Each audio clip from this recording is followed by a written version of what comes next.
stars. We have joining us tonight Dr. T.P. Lahane. He is the Director of the Medical Education and Research in Maharashtra, a state that is still reporting highest number of deaths. We also have Dr. Sudhir Bhandari, Principal and Controller of Savai Man Singh Hospital from Jaipur, a state in Rajasthan, of course, seeing an upswing in the number of cases reported. Dr. Lahane, to you first, I want to ask you a question I put across to my colleague Arvind just a short while ago. I don't know if you heard it, but basically as India surpasses this grim milestone of 9 million total infections, the official daily numbers though appear to show a marked slowdown in the spread of the disease. Should we look at these numbers and feel a sense of hope? Does this mean that India is gaining control over COVID-19, or is this slow momentum because of spotty testing and reliance on questionable kits? Because increasingly we hear of false negatives, false positives across. I mean, this is a personal anecdote, but that is the case we're seeing increasingly. What I feel is as the cases are now 9 million in India and now it is reducing. There are two things in that. One is the wave is definitely depressed. Second thing is because of the Diwali festival, the people were not coming forward for the test because they were thinking that they may get admitted in the hospital and they will have to spend the time of Diwali in the hospital. That may be one of the cause. But if you see the overall in India or also in the Maharashtra, the number of the cases which were there in the September, you can say at 23. Now these cases are decreasing. That suggests that this wave is just going down and reducing the number. Secondly, the death, if you see the death rate in Maharashtra also, it is now 2.63. The death rate is coming down. So I think today we can say this is the wave is going down.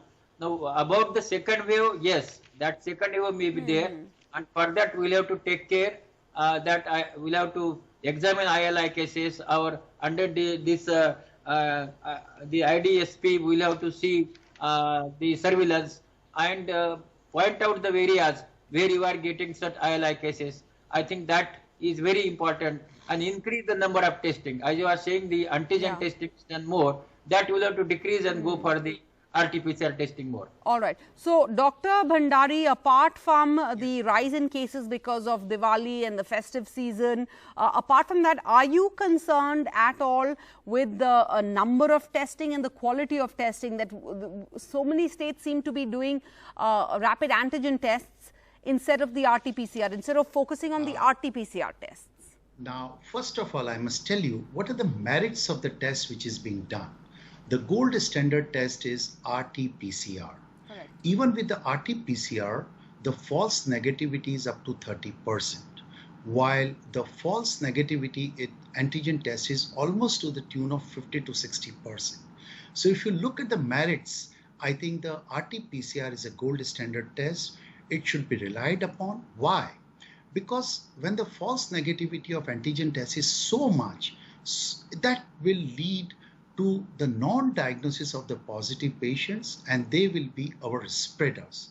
So I would strongly say on the medical grounds, I think RT-PCR is the gold standard test, and this is the test we need to perform more and more, and it is a gold standard test, and we are extremely happy that our state is one of the states who is totally 100% depending upon RT-PCR.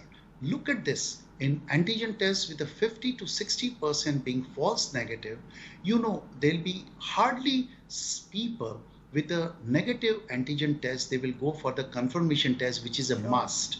They will be in the euphoria, they will be careless, and they will be having the casual attitude, which will be the detrimental to the society. So definitely we need to go for. Second very important thing, I must share with you what is happening. The RT-PCR also is having 30% false negative tests, but those people who have false negative tests, even they start having pulmonary infiltrates. So doctors need to be so proactive to treat the patient clinically that if they have a cough, they have a fever, they have a falling oxygen saturation, as our state distribution of the pulse oximeter has been immense to the lowest village level. People have been educated to look at the falling oxygen level.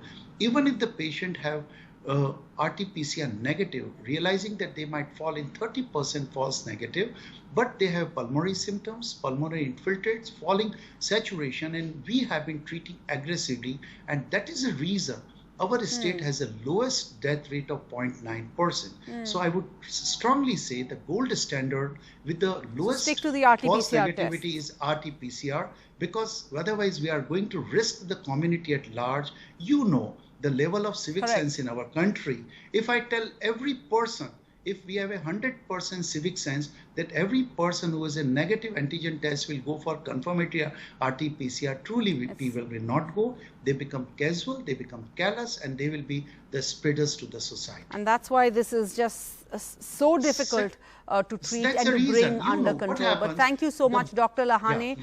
Dr. Bhandari, this is a much larger conversation required here, and we hope to have you back on NDTV for more. But